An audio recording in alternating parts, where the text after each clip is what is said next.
Buenas tardes, bienvenidos a la sesión de los jueves de Geriatrins, junto con la Academia Mexicana de Geriatría. Y bueno, estamos en el módulo de otorrinolaringología, hipoacusia, vértigo, rehabilitación vestibular. Y el día de hoy, en la segunda sesión, nos acompaña la doctora Dalia Inés Lascano Córdoba. La doctora Dalia, bueno, pues ella es médico general por la Universidad Autónoma de Chiapas. Tiene la especialidad en audiología, otoneurología y foniatría, avalada por la UNAM, con sede en el Hospital General de México. Es miembro de la Asociación Mexicana de Comunicación, Audiología, Otoneurología y Foniatría. Además, cuenta con certificaciones en programación y seguimiento de implantes cocleares. Y pues le damos la bienvenida a la doctora Dalia el día de hoy con este importante tema que es hipoacusia, causas y tratamiento. Recordarles también que estamos ya casi acercándonos a nuestro próximo congreso de la Academia Mexicana de Geriatría, el cual se va a llevar a cabo en la ciudad de Mérida los días 27 al 29 de julio. Los invitamos a afiliarse principalmente y a participar en el congreso que va a ser de talla internacional. Al final de esta ponencia, como lo hicimos la vez pasada, vamos a tener una sesión de preguntas con la dinámica que ya acostumbramos en Aja Slides. Para participar, que todos participen, les recomiendo que pongan su nombre completo, no matrículas, a la hora de darse de alta aquí en la sesión, para poder identificarlos mejor y poder, pues, que puedan participar para la beca que se va a otorgar para la inscripción al Congreso, ¿sí? Y bueno, también recordarles el Congreso Geriatrims, el séptimo Congreso Geriatrims que se va a llevar a cabo en octubre. Al final daremos un poquito más de detalles sobre estos importantes eventos. Y pues bueno, yo soy la doctora Macarena Cifuentes, nuevamente acompañándolos aquí de Monterrey, Nuevo León. Entonces, doctora Dalia, pues bienvenida. Sin más preámbulo, pues yo creo que podemos comenzar con su ponencia. Claro que sí. Doctora Macarena, mucho gusto. Buenas noches a todos. Muchas gracias primero que nada, pues por la invitación, por su tiempo. Entonces, pues bueno, ya sin más preámbulo, vamos a platicar un poquito sobre el tema que me solicitaron. Me gustaría revisar, déjenme ver, ¿cómo le hago para dar siguiente? Ahí se está viendo la presentación, ¿verdad? Sí, sí se ve. Mm, Nada más que si no está avanzando. no, ¿verdad? No. A ver, déjeme ver entonces, porque me aparece aquí puntero, pero no me da chance de dar siguiente. A ver, ¿ahí mejor? Ahí ¿Esa sí está. se ve? Ok, Sí. perdón. Bueno, entonces vamos a revisar un poquito sobre la agenda que vamos a tener el día de hoy. Vamos a platicar un poquito sobre la prevalencia de la sordera. Vamos a platicar sobre las generalidades, los síntomas, las causas, los estudios que nosotros llevamos a cabo. Importante también platicar sobre el impacto de la sordera, el tratamiento. Vamos a tener una sesión de un pequeño espacio para dudas. Y bueno, como introducción, pues bueno, ya sabemos que aquí en México, una persona adulta mayor es toda aquella persona que tiene más de 60 años. Sin embargo, la Organización Panamericana de la Salud dice que un adulto mayor es aquella persona que tiene más de 65 años de edad. Entonces, para el 2019 ya teníamos más de 60 personas con más de 60 años en un promedio de 1.000 millones, y para el 2030 se espera que sea un promedio de 1.400 millones de personas con más de 60 años. Así también para el 2050, pues espera que ya sea una cantidad de 2.100 millones de personas mayores de 60. Esto obviamente, pues, por un lado refleja la gran cantidad de trabajo que ustedes van a tener, pero además de que, bueno, como nos menciona esta pirámide poblacional, cómo está poniéndose cada vez más angosta la cantidad de personas jóvenes en comparación con las personas, pues, adultos y posteriormente adultos mayores, ¿no? Como en otros países, va a ser más la cantidad de pacientes o de personas adultos mayores y menos la cantidad de personas jóvenes. Entonces, bueno, hasta el censo del 2020, proporcionado por el INEGI, teníamos que había en cuestión de hombres más de 1.975.832 varones y en mujeres más de 2.355.584 personas. Más de 80 años, hombres 742.299 y mujeres 995.892. Esta es una pequeña tabla que nos está indicando cuánto es más o menos el porcentaje de pacientes que tienen algún grado de discapacidad. La discapacidad auditiva actualmente es la tercera después de la discapacidad motriz y la discapacidad visual. Y bueno, en México aproximadamente había 2.3 millones de personas con discapacidad auditiva y el 50% de estos 2.3 millones corresponden a personas mayores de 60 años. Entonces, pues sí tenemos una cantidad bastante importante, pues, de pacientes, ¿no? Pero, ¿qué es la discapacidad auditiva? Según la Organización Mundial de la Salud, una sordera discapacitante es aquella que tiene una pérdida auditiva superior a 35 decibeles en el oído que escucha mejor. La OMS lo menciona así porque no todo el tiempo las pérdidas auditivas son simétricas. En ocasiones podemos tener un oído que escucha mejor y un oído que escucha un poquito menos, ¿no? Entonces, según un autor, en Europa la prevalencia de sordera relacionada con la edad, quitando todos los demás factores, sugiere que el 30% de los hombres y el 20% de las mujeres de 70 años ya tienen una hipoacusia por arriba de 30 decibeles. Y para 80 años este porcentaje se incrementa. Entonces el 55% de los varones y el 45% de las mujeres tienen una sordera ya discapacitante.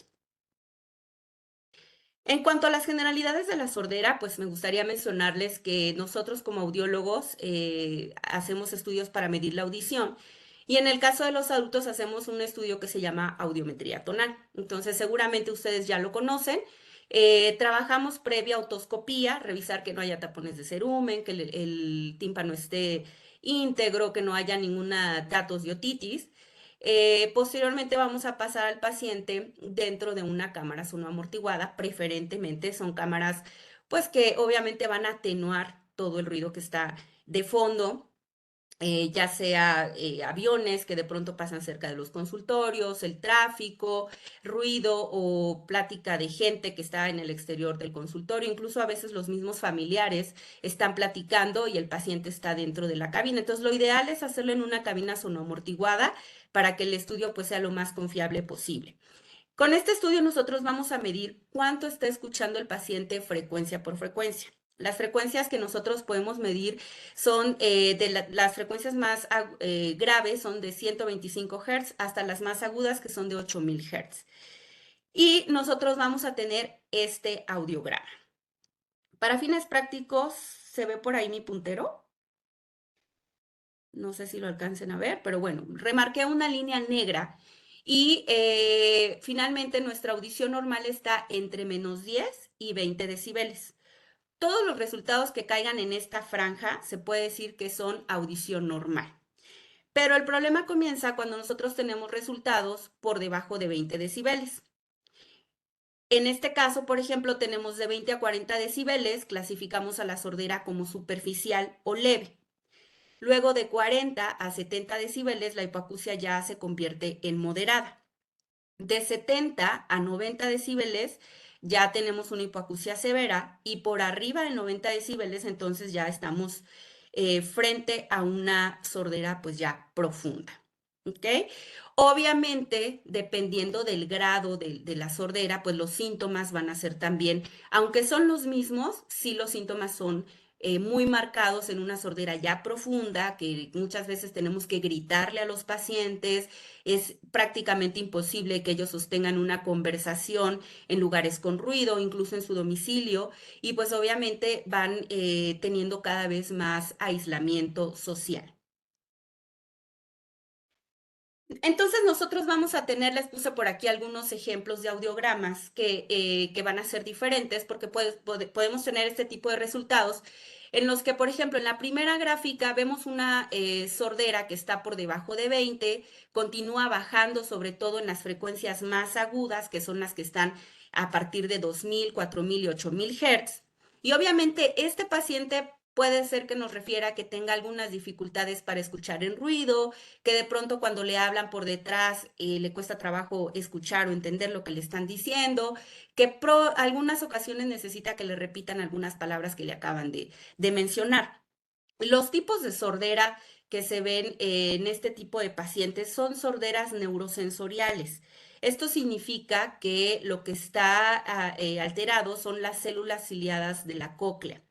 La forma en la que nuestra cóclea o el oído interno comienza a envejecer es principalmente en las frecuencias más agudas, son las que comienzan a degenerar y posteriormente el problema o el daño sigue avanzando de forma ascendente hasta afectar a las frecuencias medias y a las frecuencias graves. Entonces, lo más común es que tengamos este tipo de curvas descendentes y que sean simétricas. Aunque como les mencioné hace un momento, puede ser también que un paciente acuda con una sordera muy marcada en un oído y otra menos marcada en el otro oído. En esta otra gráfica vemos cómo ya la sordera está un poquito más abajo, ya estamos teniendo aquí umbrales de una sordera moderada, nuevamente es de tipo neurosensorial, hay mucha simetría entre un oído y otro y está afectando principalmente las frecuencias graves. Pero desafortunadamente, pues también nos llegamos a encontrar con estos casos, ¿no? En los que la sordera prácticamente es una sordera ya profunda. Algunos pacientes llegan incluso con restos auditivos y obviamente estos pacientes pues están prácticamente sumergidos en una burbuja porque necesitan una intensidad de sonidos bastante alta para poder hacer sus actividades de la vida diaria.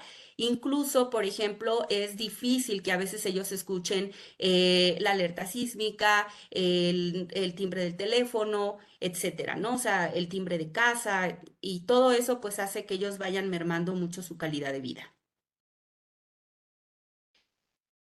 Antes de pasar hacia los síntomas que los pacientes tienen, me gustaría mencionar que este es el estudio de audiometría tonal, pero generalmente un estudio audiológico completo debería de ir también acompañado de un estudio que se llama logoaudiometría.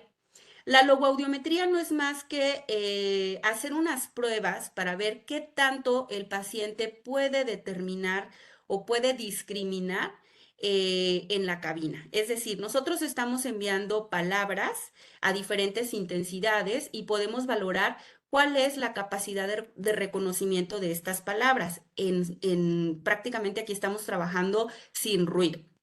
Pero esto nos va a ayudar para saber, pues, cuál es también la habilidad que el paciente tiene para poder comunicarse y más o menos también nos deja entrever qué tipo de auxiliar auditivo el paciente podría utilizar más adelante, ¿no? O sea, son dos pruebas bastante importantes. Aquí, sobre todo, quería mencionarles de qué forma nosotros clasificamos y medimos la audición y, bueno, para fines prácticos, el audiograma es el gold standard para poder checar el nivel de audición de cualquier paciente. Ahora, ¿cuáles son los síntomas que los pacientes pues van a presentar? Ya les había mencionado que entre más profunda sea la sordera, los síntomas están más marcados y los síntomas además son más importantes. Entonces, es muy típico que el paciente comience con una dificultad para entender el lenguaje. Generalmente llegan y nos platican, es que sí escucho, pero no entiendo. Eso es muy, muy típico de los pacientes que ya llegan a presentar alteraciones en la discriminación fonémica, sobre todo en ambientes ruidosos. Por otro lado, son pacientes que necesitan que les repitamos las palabras una o dos veces y están preguntando, ¿qué me dijiste? ¿Me puedes repetir? O bien cambian una palabra por otra, pues que son similares, ¿no? Muchas veces ellos también comienzan con la necesidad de tener que incrementar el volumen a los aparatos de sonido. Ya sea que el paciente nos lo refiera o bien que sus familiares al momento de la consulta y de estar platicando con ellos nos digan, es que estamos en la sala, estamos viendo un programa y mi mamá tiene que subirle el volumen y a nosotros la verdad es que nos lastima ese ruido o se nos hace muy incómodo, pero ella está cómoda así. Entonces es otro de los síntomas típicos. O bien, cuando ya la sordera es un poquito más marcada, el paciente dice de plano, yo no escucho bien, siento que el oído lo tengo tapado, escucho muy lejos, escucho muy bajito. Y pueden estar también presentes síntomas que involucran al oído interno, como son el acúfeno o el tinnitus, que prácticamente es un síntoma de muchas otras enfermedades otológicas y casi siempre está presente en los pacientes con edad avanzada y que tienen una sordera pues degenerativa.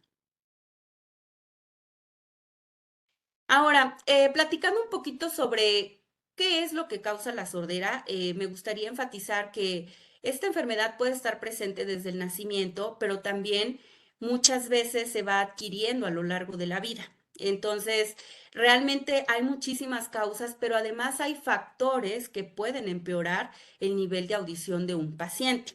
Entonces, aquí hay que dividir que dependiendo de la etapa del paciente o de la etapa de vida del paciente, pues los factores van a variar.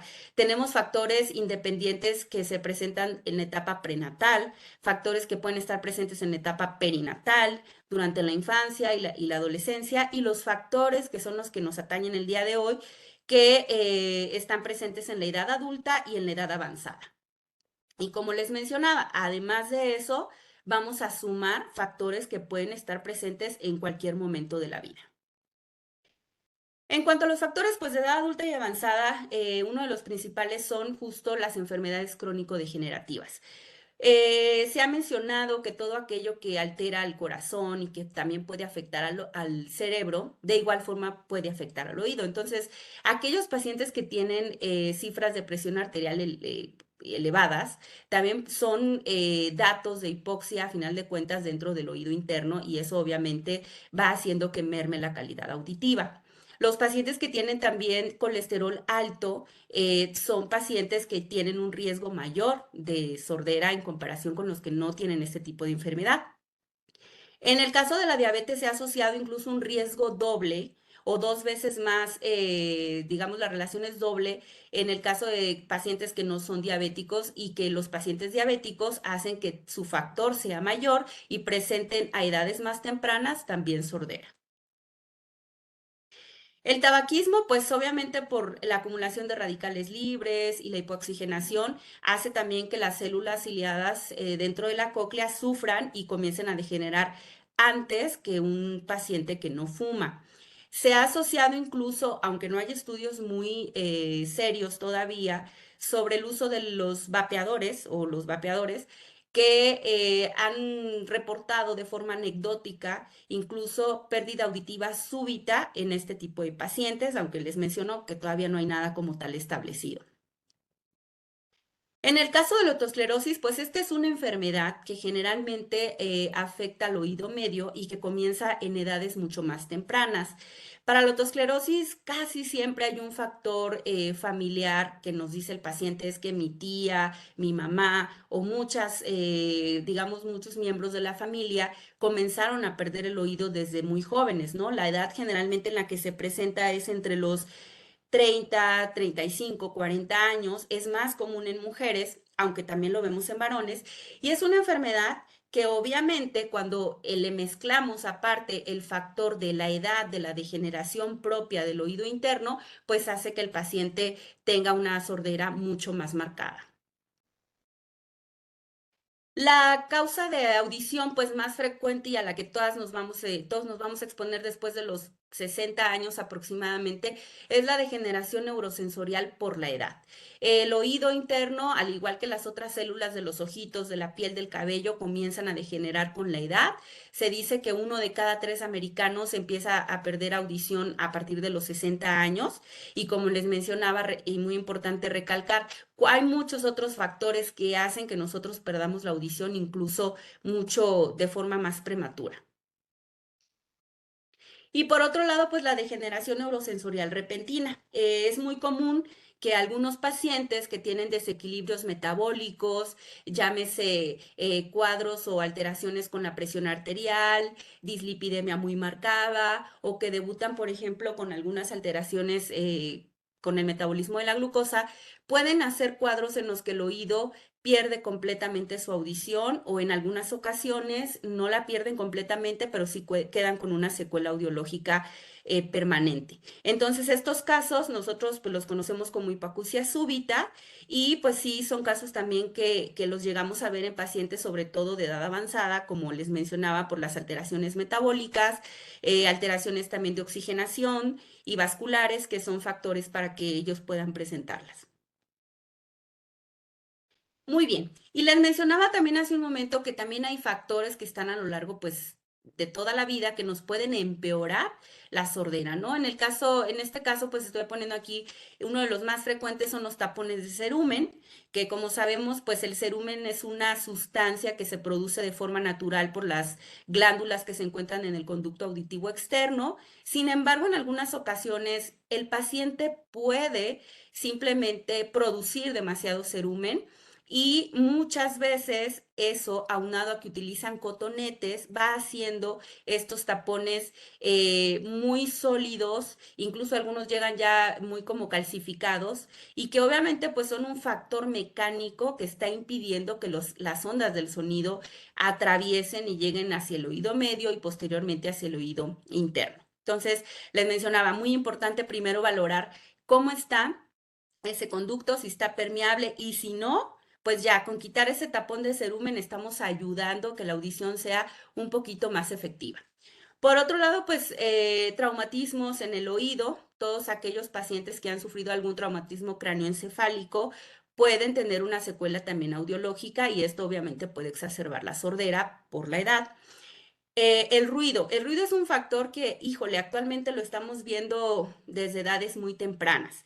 En un estudio realizado en Estados Unidos mencionan que muchos pacientes a partir de los 25 años de edad comienzan a perder audición, obviamente de forma pues muy insidiosa por el ruido recreacional.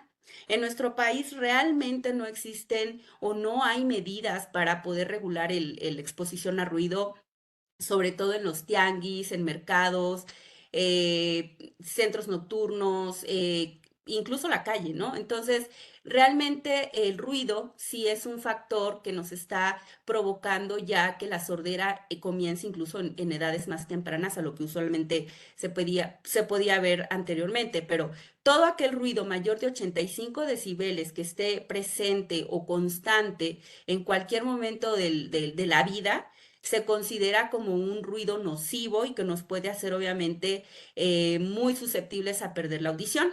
A veces puede ser una exposición muy breve de segundos a una intensidad muy alta y causarnos un problema permanente. Y en ocasiones, como los pacientes que se dedican a la construcción, o que se dedican tienen labores con mucho ruido de fondo, puede ser que el ruido no sea tan alto, sin embargo está de forma constante y permanente y eso va haciendo que las células ciliadas comiencen a degenerar, ¿no? Por otro lado, pues los ototóxicos. Los pacientes generalmente a esta edad pueden verse expuestos a infecciones de tipo bacteriano, a infecciones virales, que ameriten de pronto ototóxicos. Se dice que actualmente hay más de 200 fármacos que pueden dañar nuestra audición. Partamos de uno muy sencillo que es el ácido acetil salicílico, el cual se relaciona con un incremento en la percepción del acúfeno, no tanto de sordera, pero sí existen otros muy comunes como furosemide, que generalmente también, eso sí, tienen una afección directamente a la estría vascular y causarnos un daño auditivo, pues que se va haciendo más sinuoso, ¿no? Entre muchos otros, amicacina, gentamicina, ahora que estuvimos, digamos, con la cuestión de la pandemia, pues por ejemplo el remdesivir y muchos otros antivirales han demostrado también que tienen efecto ototóxico. Las infecciones virales o bacterianas per se también pueden dañar al oído, ya sea que este paciente en su infancia o en su adolescencia haya sido un paciente con infecciones pues repetitivas, recurrentes, a nivel de oído medio y que esa misma infección nos deje secuelas que se van a exacerbar cuando el paciente llegue pues a una adultez y a una degeneración propia de la edad. También existen alteraciones genéticas que pueden afectarnos desde la niñez hasta la adolescencia y obviamente en el caso de los pacientes adultos mayores. Muchos niños tienen síndromes ya que son visibles, digamos, físicamente, pero muchos otros niños tienen alteraciones a nivel de conexinas y estos genes pues están asociados a la pérdida auditiva en algunos casos de forma rápidamente progresiva que a veces se puede llegar a una estabilidad o a mantenerse hasta cierto punto, pero que en la edad ya adulta mayor se va a ver nuevamente afectada o exacerbada pues por el daño propio de la edad.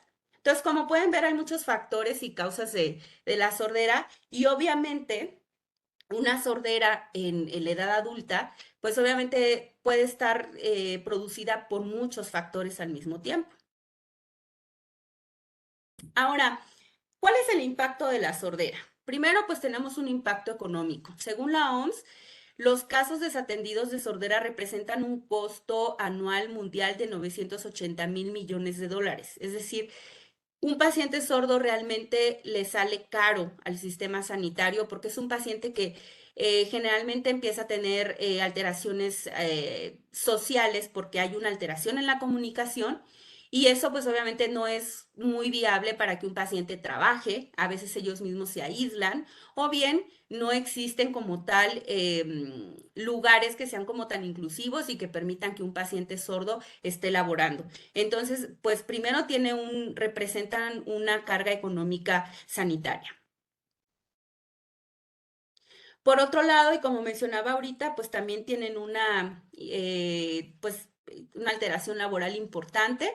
Muchas veces estos pacientes pues tienen problemas de discriminación, generalmente también tienen un bajo rendimiento en su trabajo. Hemos tenido pacientes, por ejemplo, pilotos que después de cierta edad y con los estudios que hacemos de audición simplemente ya no les dan licencia para continuar trabajando porque hay un problema auditivo.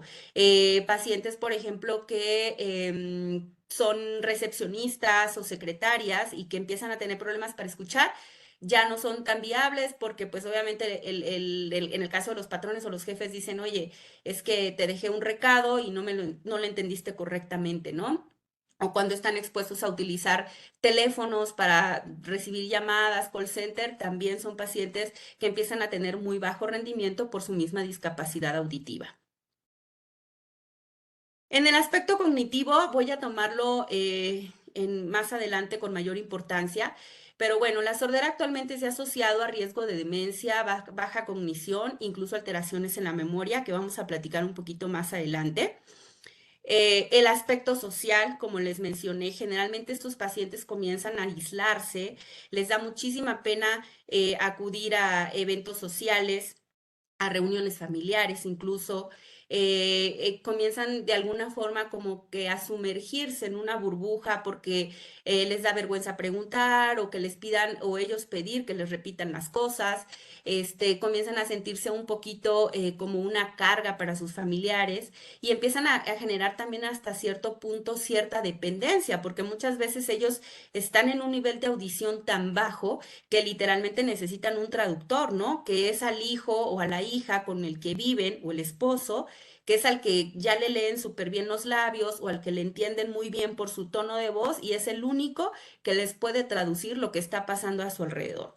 Entonces también tienen una repercusión social importante. Y pues a nivel emocional, hemos llegado a ver pacientes con una depresión importante, pacientes con mucha ansiedad, sobre todo ansiedad pacientes que empiezan justo con acúfeno, que pues es un síntoma muy subjetivo y que se empieza a hacer entonces como una bolita de nieve, ¿no? O sea, yo no escucho bien, comienzo a tener ansiedad, la misma ansiedad incrementa mi percepción subjetiva de acúfeno y entonces empezamos a tener una cadena bien larga de alteraciones a nivel emocional en estos pacientes. En la parte cognitiva, como les mencionaba, me gustaría recalcar sobre todo pues estas cuestiones que ya son recientes. Por ejemplo, aquí hay un esquema que publicó The Lancet donde dice que dentro de los factores para demencia hay un 60% de factores que son riesgos, pues que no son conocidos, pero sí hay un 40% de factores o de riesgos que son o pueden ser modificables. Y dentro de ellos, la hipoacusia está en un 8% de los factores que podrían modificarse junto con otros, ¿no? Como por ejemplo el tabaquismo, depresión, el aislamiento, la inactividad física, diabetes, una educación baja. Entonces, este factor obviamente se le empezó a dar muchísimo como importancia para estudiar a los pacientes y ver de qué forma se puede ligar la sordera con la demencia e incluso enfermedades como el Alzheimer.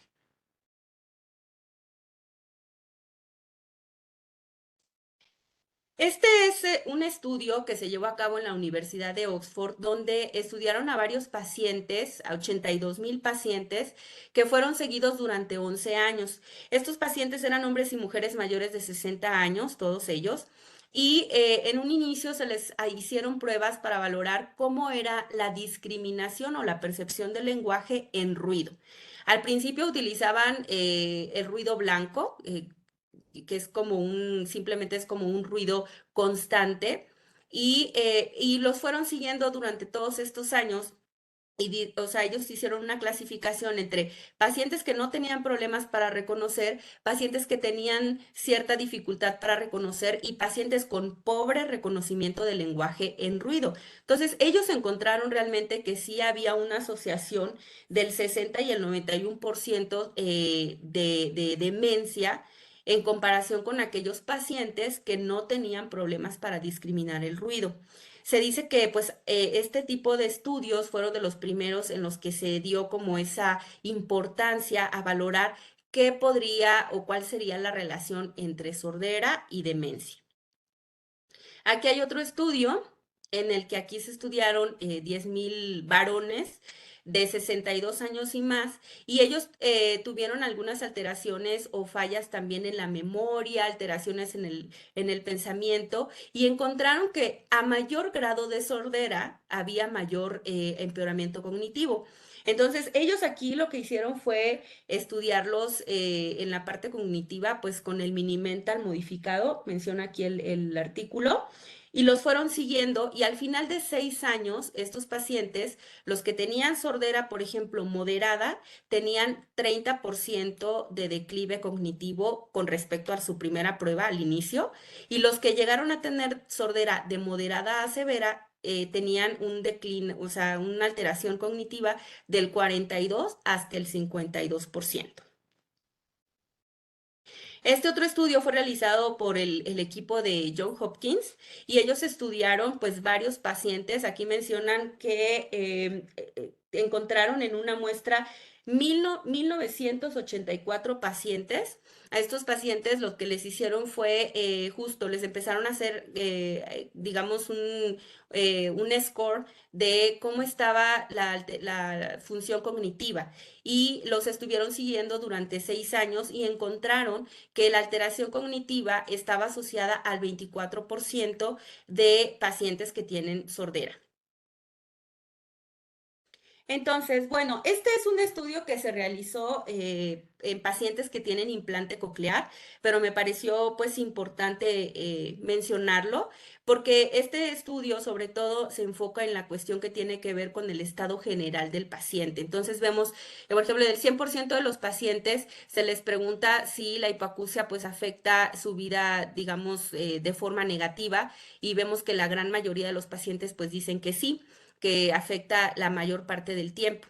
Del 65% de estos pacientes que estaban laboralmente activos, mencionaron que había una alteración en la cuestión de oportunidades laborales, en su autopercepción de confianza, y el 80% estaban socialmente afectados con una disminución en su autoconfianza. Este, sobre todo, se enfoca en la cuestión también social. A los pacientes se les preguntó que si estaban ellos, pues, notando que había alteración en su relación con otras personas y vemos que la mayoría menciona que sí. Y además que si es necesario, por ejemplo, que cuando están en algunas reuniones necesitan aislarse y pues obviamente el 90% refiere que sí necesita aislarse en todas las reuniones a las que acude. Ahora bien, vamos a platicar un poquito sobre el tratamiento que puede ofrecerse a estos pacientes. El hecho de que tengamos una sordera neurosensorial, pues significa que las células ciliadas de la cóclea son las que están afectadas y ante esto, pues realmente no tenemos ya mucho que hacer porque estamos hablando de un proceso prácticamente irreversible. Entonces, primero pues comenzamos con la forma, digamos, conservadora de tratamiento. A los pacientes les mencionamos que es importante que lleven medidas de comunicación efectiva que van a mejorar un poquito la discriminación del lenguaje en el ruido. Entonces, es importante educar al paciente y a la familia para que le hablen de frente, que le hable una persona a la vez. Y sobre todo que si van a un lugar con mucho ruido, pues que obviamente que eviten sentarse cerca de las fuentes sonoras, ¿no? En este caso de las bocinas, del equipo que esté, digamos, emitiendo música, lejos de ventanas, o sea, de cualquier situación que pudiera ocasionar más ruido, ¿no? Estas son medidas de comunicación efectiva, pueden mejorar mucho en los pacientes que tienen una sordera muy superficial, que tienen una sordera bastante funcional, que su calidad de vida todavía es buena, que pueden mantener conversaciones. Estos pacientes se benefician bastante con estas medidas de higiene, ¿no? Por otro lado, pues tenemos, digamos, otras opciones de tratamiento que ya tienen que ver con uso de algún tipo de dispositivo de estimulación acústica, estimulación eléctrica. En este caso, los auxiliares auditivos son una forma importante, digamos, de mejorar la audición en el caso de la sordera. Perdón, creo que otra vez se volvió a atorar aquí el botoncito de avanzar.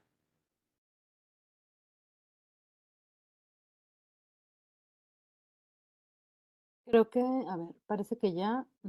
Es que me apareció de una anotación y ya de Ujú. ahí creo que no jaló igual. A ver. Mm, mm, mm, mm,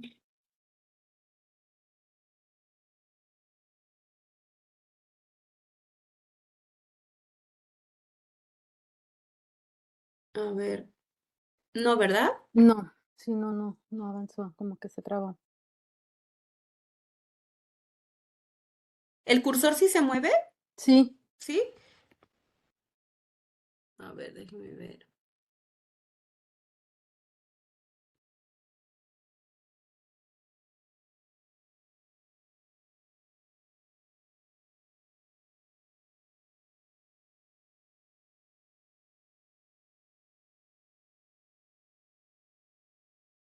A ver, ahí está mejor. ya. Y como Ujú, que se quedó atorado algo. sí. Perdón. Entonces, bueno, como les mencionaba, pues los auxiliares auditivos son aparatos que van en pro de la estimulación acústica. Esto significa que recogen la señal o el sonido que esté en el exterior, lo transforman en acústica y posteriormente amplifican a las células que están dentro de la cóclea. Tienen una ganancia auditiva inmediata porque obviamente este auxiliar auditivo se programa en la computadora, se le coloca al paciente y en ese momento el paciente dice, ah, pues escucho muy padre, ¿no? Pero tenemos otras opciones que son un poquito más sofisticadas, pero al mismo tiempo pues también un poquito más delicadas, como el implante coclear. El implante coclear ya estamos hablando de un dispositivo que se tiene que colocar por cirugía dentro de la cóclea. Es una cadena de electrodos que queda enrollada en la cóclea y que posteriormente va a tener una conexión externa con un procesador. El implante coclear hasta ahorita es el último, digamos, o la última herramienta tecnológica para devolver la audición en pacientes con sorderas profundas o de severas a profundas y que no tienen beneficio con o los auxiliares auditivos convencionales. Entonces, este equipo, pues bueno, ya nos tenemos que someter al paciente a un riesgo quirúrgico, necesitamos un equipo multidisciplinario Es decir, un audiólogo que haga las pruebas de telemetría intraoperatoria y un otorrinolaringólogo que esté adiestrado en la colocación de estos dispositivos. Y la ganancia auditiva en este caso pues es más lenta porque el implante coclear se coloca, un mes después se activa y posteriormente tenemos que citar al paciente cada determinado tiempo para irlo programando hasta que su mapa, digamos, o su programación quede óptima y el paciente puede escuchar bastante bien. De igual forma, muchas veces, dependiendo de lo que encontremos en cada paciente, pues vamos a tener que echar mano de otros colegas, ¿no? Por ejemplo, pacientes que tienen depresión, ansiedad importante, pues psiquiatría, psicología, geriatría, otorrinolaringólogos, cuando encontramos sorderas mixtas, o sea, sorderas en los que está afectada la célula o el nervio auditivo por la edad, pero que a veces también puede haber por ahí moquito, por una ototubaritis, por una rinitis que nos esté ocasionando también pues alteraciones a nivel de oído medio. Y en algunos casos es importante que, como estos pacientes a veces pasan mucho tiempo sin escuchar bien, al momento de adaptarles ya sea un auxiliar auditivo o un implante, ellos necesitan adiestrarse nuevamente para reconocer los sonidos que de alguna forma el cerebro ya se había olvidado de decodificar. Me gustaría mencionarles que el oído finalmente es el órgano periférico de la audición que recoge toda la información, pero nosotros escuchamos con el cerebro. Entonces, los oídos que tienen una deprivación auditiva significa que la parte del cerebro que está decodificando esa cóclea que ya no escucha el 100%, digamos, por así decirlo, que está apagada. Y como sabemos, todo aquello que no se utiliza tiende a atrofiarse. Entonces, los pacientes que tienen que utilizar una prótesis auditiva muchas veces también necesitan echar mano de terapeutas del lenguaje para que puedan tener una buena rehabilitación. Entonces, bueno, pues estos son algunos ejemplos del tratamiento que les menciono. Los auxiliares auditivos, como ustedes pueden ver, hay muchísimos. Es decir, tenemos auxiliares ya muy tecnológicos, son auxiliares muy pequeñitos y también auxiliares que son un poquito más grandes. Nosotros necesitamos sí o sí un estudio de audición porque dependiendo del audiograma, nosotros, como les mencionaba, vamos a determinar cuál es el grado de sordera, cuál es el aparato que el paciente debe de utilizar y cómo lo voy a programar. Aquí es exactamente igual que los lentes y así se lo digo también a los pacientes. La graduación de un oído es diferente al del otro oído. Y en un oído y otro, pues obviamente necesitamos colocar las respuestas por audiograma dentro del aparato para que ese aparato quede bien ajustado. Los aparatos que a veces los pacientes nos dicen, me duele, me lastima, me incomoda, escucho muy fuerte, no están bien calibrados o no están bien adaptados. Entonces, aquí es muy importante, obviamente, que los auxiliares pues sean también de una marca que sea adecuada, que tenga una cantidad de bandas y de canales adecuado dependiendo del grado de pérdida auditiva, etcétera, ¿no? Y por el otro lado, pues están los implantes cocleares, como les mencionaba, aquí pues también hay de todas las formas y de los tipos, hay los auxiliares retroauriculares, que son como la imagen que está arriba.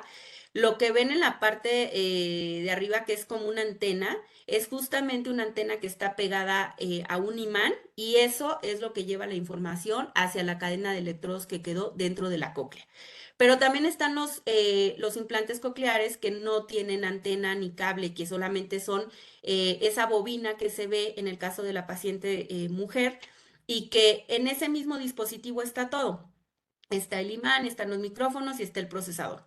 Entonces, finalmente, pues esta es toda la cantidad, digamos, de tecnología con la que nosotros contamos para poder rehabilitar a un paciente que requiere de un dispositivo para escuchar mejor.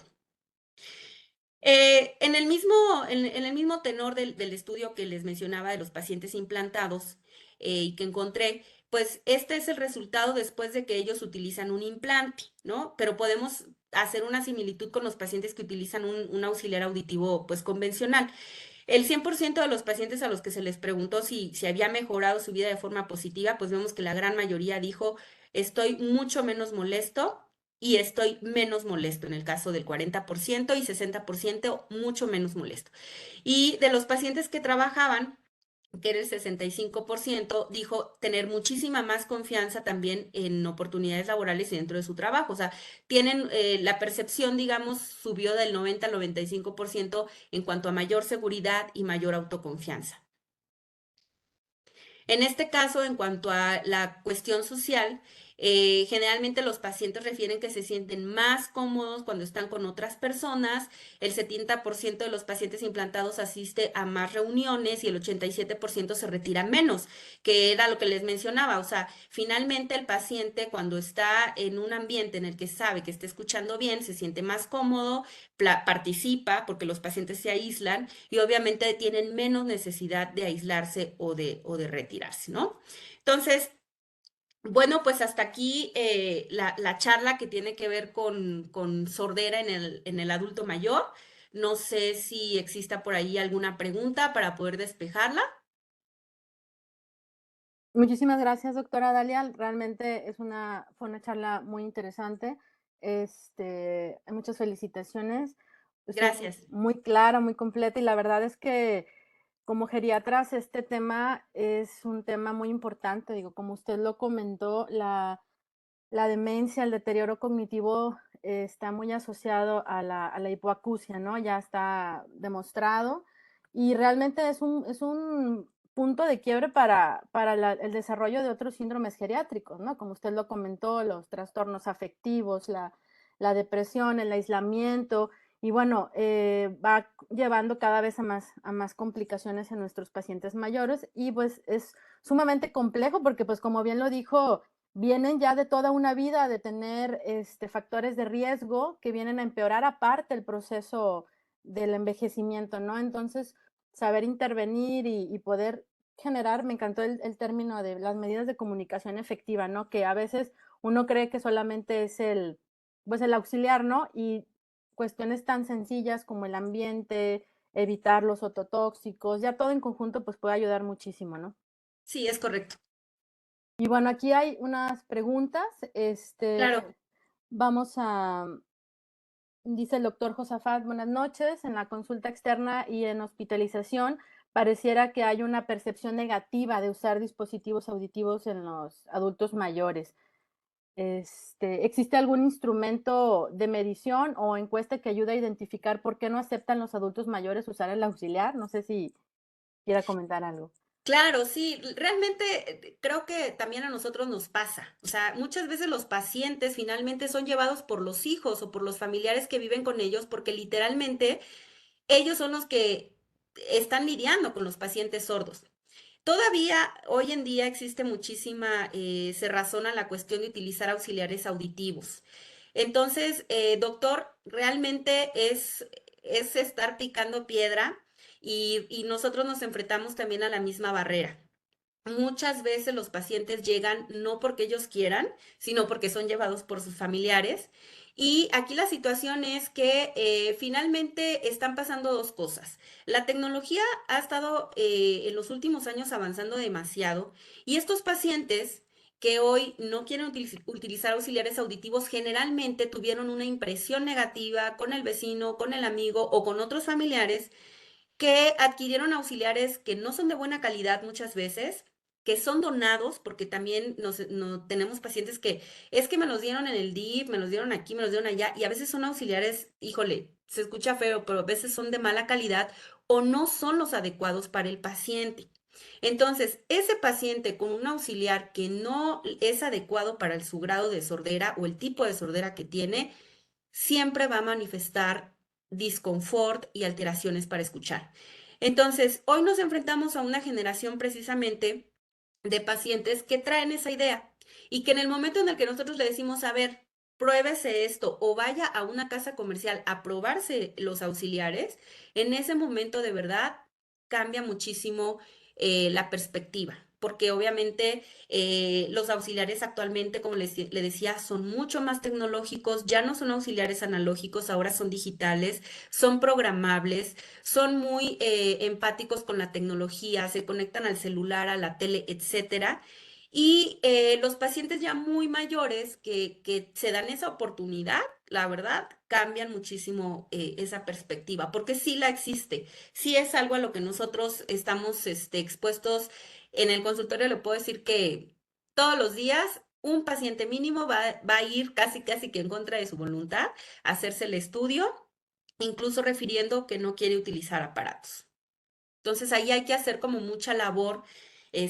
También muchas veces les explicamos esta parte, ¿no? De que usted está ya muy solita en casa, no va a sus actividades sociales, y les vamos haciendo ver y como que les va cambiando un poquito el chip, pero sí es mucho de educación al paciente. Sí. Muy cierto. Muchas gracias, doctora. Otra pregunta, la doctora Martínez, sobre si los adultos mayores son candidatos a implantes cocleares en el IMSS, porque muchas veces los excluyen por cuestiones de edad y cuál es la vida media de un implante. Incluso no sé si sepa usted si se pueden tramitar los implantes cocleares aquí en el instituto. Mire, el tema de los implantes cocleares en nuestro país es todavía, no es algo nuevo, pero todavía estamos como que en comparación con otros países, pues sí estamos con un rezago importante. Los implantes cocleares actualmente para gobierno incluyen a pacientes menores de 5 años, y anteriormente los estaba cubriendo lo que era Seguro Popular. Ahorita me parece que ya es Insabi o Bienestar, algo así. En algunas instituciones ponen implantes cocleares adultos. En el Centro Médico Nacional 20 de noviembre, donde yo estuve hasta hace un tiempo, se implantan adultos. Pero no hay como tal un comité, y al igual que otras instituciones, donde le demos esa importancia a los pacientes adultos y adultos mayores. Hay dentro de las contraindicaciones, por ejemplo, para colocar un implante coclear en un paciente de tercera edad, pues es precisamente cómo está la situación metabólica de base, ¿no? Entonces, sí tendríamos que escoger muy bien a los pacientes y buscar una institución que las pueda dar. El IMSS definitivamente, hasta donde yo sé, no la da, y mucho menos a pacientes adultos. Entonces, el Instituto Nacional de Neuro sí está también colocando implantes adultos ensordecidos, y solamente hasta donde tengo conocimiento. De forma privada también ya hay pacientes que empiezan a buscar otras herramientas, otras opciones, pero realmente no es algo que se haga de forma cotidiana a nivel público. Sí. Correcto. Muy bien, gracias. Por aquí preguntan también, ¿a dónde podemos referir a los pacientes para terapia de lenguaje en el caso de que, como lo comentaba ahorita, que los pacientes a veces no se acostumbran a este nuevo, pues, al nuevo ruido, ¿no? O que no Con el están auxiliar. colocados. Ajá, Lo ideal sería buscar una terapeuta que tenga o que lleve a cabo el método auditivo, terapia auditivo verbal se llama. Así se anuncian, generalmente buscamos en internet, terapia de lenguaje fulano de tal, y oye, licenciada, tú haces este tipo de terapia para paciente con auxiliar auditivo, niños o adultos. Entonces, lo correcto es una terapia auditivo verbal. Esa es la forma correcta de buscar una terapeuta. perfecto. Y también preguntan, ¿qué tan seguido se debe realizar un ajuste de los auxiliares auditivos? Una vez que el paciente adquiere un auxiliar auditivo, se casa con el audiólogo, por así decirlo, porque más o menos cada año tiene que ir a una audiometría, porque recordemos que estamos con un problema degenerativo que seguramente va a seguir avanzando, y estos niveles audiométricos van a variar. Entonces, si yo me compro el aparato hoy y me olvido y mi sordera continúa, va a parecer que lo que no está funcionando es el auxiliar. Y no, resulta que esa información que yo voy a estar actualizando la deben colocar en el auxiliar, de tal forma que el auxiliar siempre me brinde la ganancia auditiva que yo requiero. Correcto, Ujú. muy bien, Entonces, cada año es la cada respuesta año. Ujú. corta. Ujú. Y preguntan también en qué pacientes deberíamos solicitar una timpanometría y reflejos estapediales adicionales a la logoaudiometría y audiometría tonal. Yo les sugeriría que en todos. Generalmente los pacientes ya mayores, al igual que los niños, son muy comunes encontrarles problemas en presión en la caja timpánica, moquito, inflamación. Recordemos que toda esta zona está como que junto con pegado, y que a veces la misma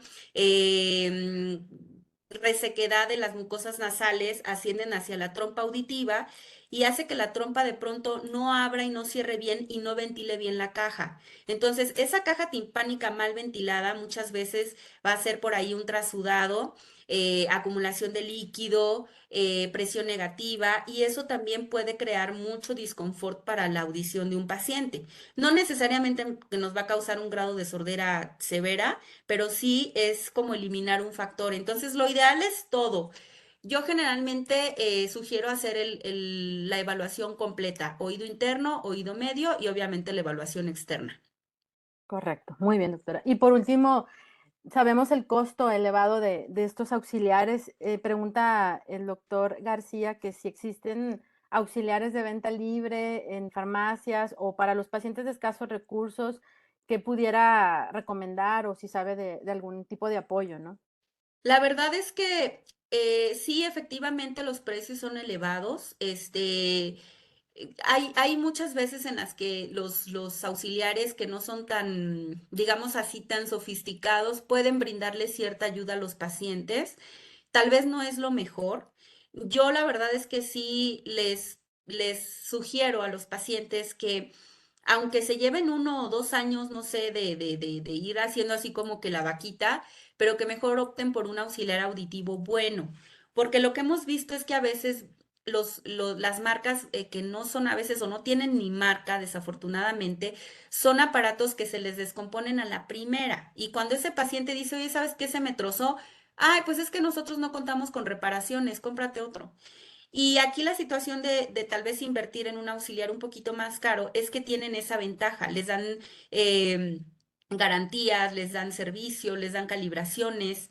No hay una marca como tal que sea la mejor, realmente hay muchas marcas, pero yo creo que aquí lo ideal es primero un buen estudio y con ese estudio saber qué modelo y qué marca le vaya a ayudar al paciente. Tengo pacientes que desafortunadamente llegan con estos amplificadores, literal, los otros que los piden por Amazon. Esos equipos no nos ayudan y por el contrario pueden lastimar las células ciliadas que tenemos ahí residuales. Entonces no es lo ideal. Correcto. Ujú. Esta pregunta yo creo que ya cerramos con esta para pasar al concurso.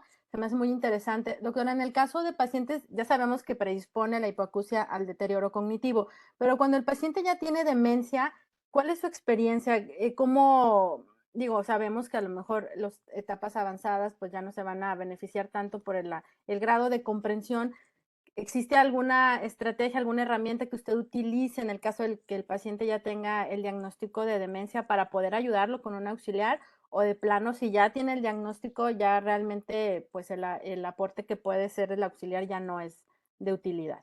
Sí es de utilidad porque obviamente si estamos, digamos, pensando en una esfera biopsicosocial, si el paciente finalmente tiene demencia y nosotros podemos restaurar un poquito o inhabilitar, o más bien dicho, rehabilitar una discapacidad, en este caso la audición, al menos el paciente va a ser un poquito más funcional. Y además vamos a ayudar a que ese deterioro cognitivo no se vea como tal acelerado o exacerbado por una deprivación auditiva. Entonces, sí, a veces es complicado trabajar con este tipo de pacientes desde que les hacemos las pruebas de audición, puesto que obviamente a veces no están recordando las instrucciones de cada vez que escuche, por favor avíseme.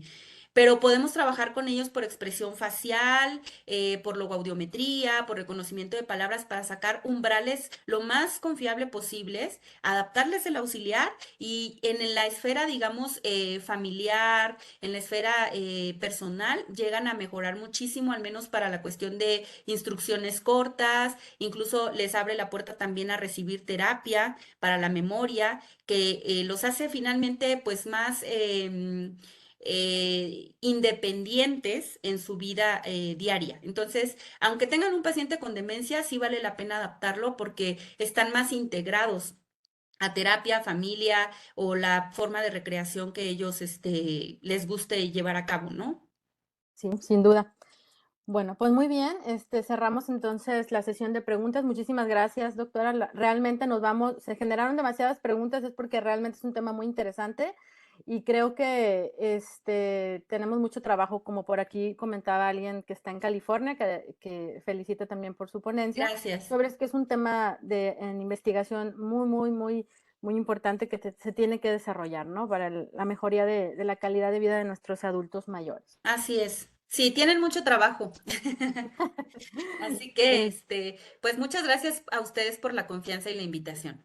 claro que sí, gracias a usted. Vamos a pasar, si gusta esperarse un poquito nada Ah, más sí, para que claro. nos apoye con lo de las preguntas, voy a compartir la, lo de las slides. Vamos a ver.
Ya se está viendo, ¿verdad? Ya se están uniendo por aquí.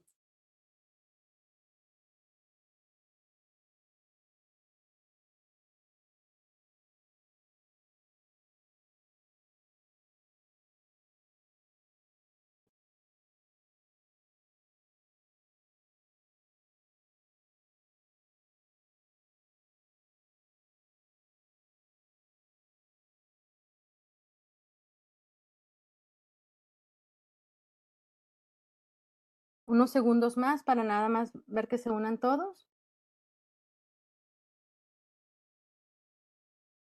Recordemos que el jugador que conteste más rápido, al final va a ser el ganador, ¿sí? Entonces, para que estén listos.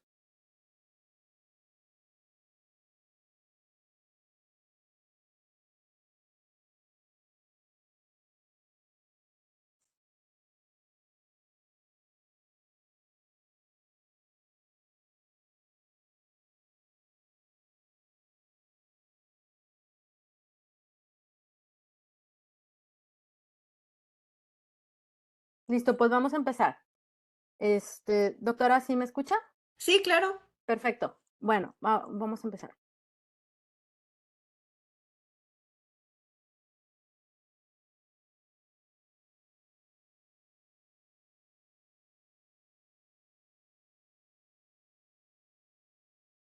Vamos con la pregunta número 1.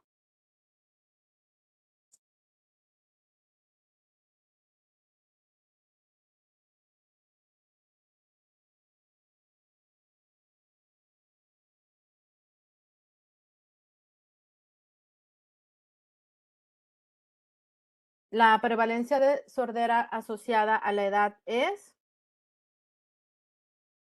1 de cada 10 personas, 1 de cada 5 o 1 de cada 3. entre los 65 y 75 años.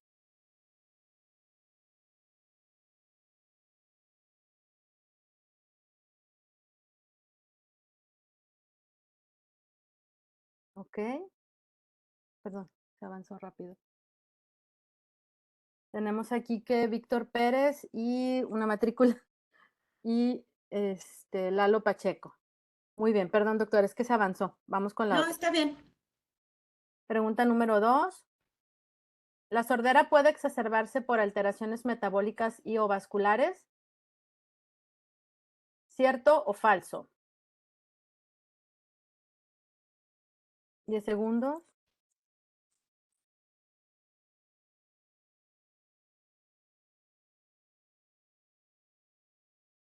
Listo. Cierto. Vamos a ver. Muy bien. No sé si quieres hacer algún comentario. Pues no, bueno, finalmente mencionarles que hasta un 35% de las sorderas pueden ser multifactoriales, es decir, alteraciones metabólicas o vasculares, además de que tengo un paciente que haya estado expuesto a ruido y además comienza con pérdida auditiva por edad. Entonces, sí, todas estas alteraciones metabólicas y vasculares exacerban la sordera. Muy bien. Siguiente pregunta. Recuerden, son 5 preguntas.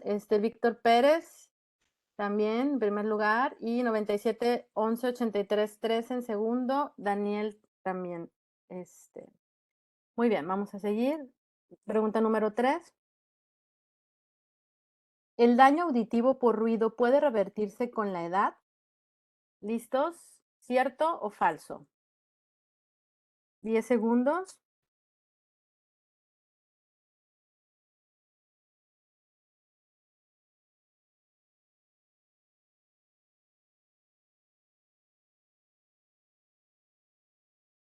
¿Ok? La mayoría contestó bien. Sí, es Correcto, falso. es falso. Víctor, nuevamente, Víctor Pérez, sigue en primer lugar. Vamos con la cuarta pregunta.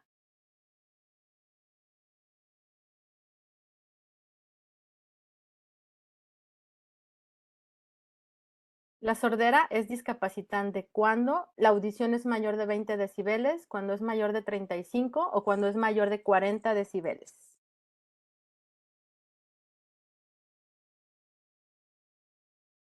Listo. ¿Ok? Cuando es mayor de 35 decibeles. Así es. Aquí nada más puntualizarles. Ya se considera déficit auditivo por arriba de 20. O sea, les mencionaba yo en el audiograma que 20 es lo mínimo, digamos. Todo por arriba de 20 ya significa déficit auditivo, pero la OMS dice que es discapacitante cuando tenemos un promedio de más de 35. ¿No? Todavía a nivel de 25, 20, pues casi no se nota el déficit, no, el paciente no tiene tantos problemas para determinar o detectar el lenguaje en ruido, su vida es prácticamente normal y como es un proceso degenerativo muy lento, incluso muchas veces los pacientes ni siquiera se han dado cuenta de que ya empezó a envejecer ese oído. Entonces, por eso es que la OMS dice discapacitante a partir de 35, pero sordera superficial a partir de 20. Correcto, Ujú. muy claro. Y por último, bueno, vamos a ver quién sigue en primer lugar. Igual, ya Víctor Pérez, vamos ahí ya perfilándonos. Daniel, Estefanía Zúñiga, supongo, va en tercer lugar.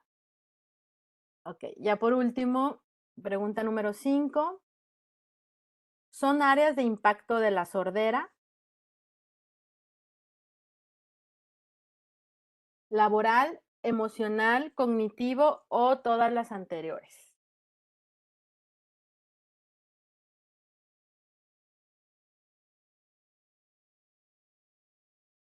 ¿Ya listos?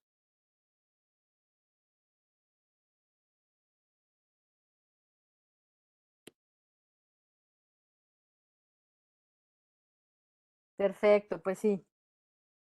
Involucra todas las áreas del adulto mayor, ¿verdad? Así es, todas las áreas. Muy bien.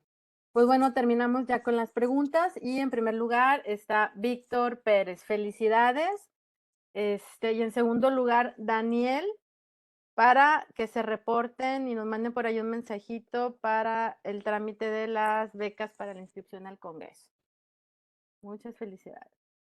Pues muchísimas gracias, doctora. Ahora sí nos despedimos. Esperamos contar con su presencia en próximas sesiones. Realmente es de muchísima utilidad y como usted lo mencionó, tenemos que trabajar de la mano, ¿no? Todos los especialistas somos una, una especialidad que tiene que trabajar en equipo y bueno, esto va a ser para el beneficio de nuestros pacientes. Así es. Muchísimas gracias a ustedes por su tiempo, por la invitación y muchas felicidades al ganador de las trivias. Y bueno, pues encantada de volver a participar con ustedes y pues gracias. Que tengan bonita Gracias, noche. doctora. Que tenga buena noche. Hasta pronto. Hasta pronto. Y ya por último, gracias por su participación. Les recuerdo lo del Congreso Nacional de la Academia Mexicana de Geriatría, a llevarse a cabo en Mérida, Yucatán, del 27 al 29 de julio. Aquí están los costos, inscríbanse, afíliense a la academia. La verdad va a ser un congreso muy completo, con validez ante el Consejo Mexicano de Geriatría. Y pues bueno, nos damos una vuelta por Mérida. También les recordamos el 7º Congreso Internacional Geriatrins, el impacto de la multimorbilidad, a llevarse a cabo del 11 al 13 de octubre. Y bueno, este congreso ya está abierto para todas las áreas del Instituto Mexicano del Seguro Social, va a estar nutrición, va a estar trabajo social, va a haber concurso para residentes, entonces vayan tramitando con tiempo sus becas y pues inscribiéndose, ¿no? Les agradecemos mucho su tiempo y bueno, deseamos que pase una feliz noche. Nos vemos la próxima semana con el tema de rehabilitación vestibular para concluir el módulo de otorrinolaringología. Que descansen. Hasta pronto.